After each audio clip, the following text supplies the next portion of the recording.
Mga kapuso, pagbawi isang dutang nga ginatindugan sa ospital sa San Joaquin, Iloilo, gintalakay sa committee hearing sa Provincial Board. WVMC ginklaro nga wala ginabandona ang ospital. Ini ang gintutukan ni Zen Kilantang Sasa.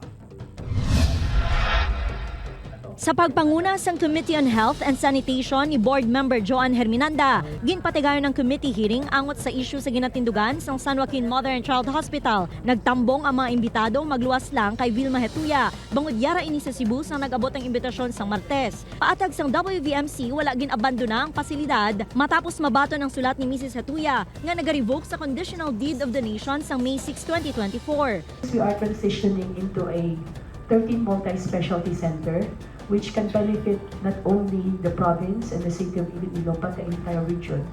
So we move that we want to stand by this deed of donation, and looking at the history of this deed of donation. June 10, sang nagluntad ang tensyon sang mag-atumay si Vilma Hetuya kag si Congresswoman Garin bangod sang pagpasira sang pasilidad. Atan-atan lang dyan, kag doon nag-rent lang ako sa dalam.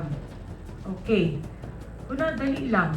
Kuna ang 30,000 kung parang premium price, wala tamon, nag-ask ka ng nanay ko.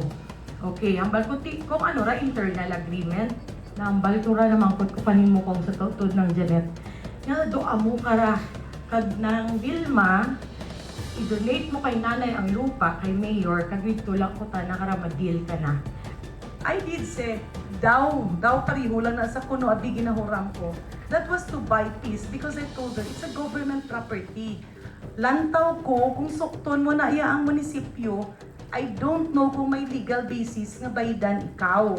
Sa pamangkot kun nga wala nakarespondar ang kapulisan sa nagluntad ang tensyon, nagpatag si Captain Felix Perez nga nagpa-deploy ini sang iya personal. Ginakabig naman ini sang kapulisan nga civil case. Sa ulihin, nagpasalamat ang WVMC sa tag-iya sa pagpagamit nila sang iladuta. Luyag sang pamilya nga dalo naman ini sa legal nga pamaagi. Samtang wala pa sang desisyon ng korte, magapabili ng ospital nga bukas sa pagserbisyo sa pumuluyo suno sa komitiba.